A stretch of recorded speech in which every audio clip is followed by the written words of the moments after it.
Ассаламу алейкум ва рахматуллах, братья. Всем спасибо, кто откликнулся и кто написал адрес этого ублюдка. Он живет в Химках, полный адрес я не буду говорить. Поеду сам, буду патрулировать его дом и буду ждать, пока он же выйдет когда-то. Когда-нибудь он выйдет из своей норы. И, иншаллах, я встречу его. Если получится, я это дело доведу, до какого момента я хочу, я не хочу ничего лишнего говорить, я хочу сделать это молча. Я сделаю это молча. Я сейчас поеду на встречу с адвокатом, проконсультируюсь у него по поводу этого ублюдка, который оскорбил мой народ. Узнаю, что можно с ним сделать в правовом поле по закону. А также у него проконсультируюсь по поводу этих ублюдков из русской общины, которые угрожают моей жизни, оскорбляют. Друзья, у кого есть возможность помочь морально, материально, я буду очень рад.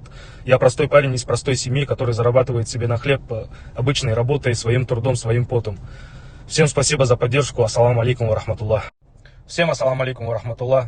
На меня объявлена охота русской общиной. Я сейчас зачитаю и покажу некоторые сообщения из сотни, если не тысячи сообщений.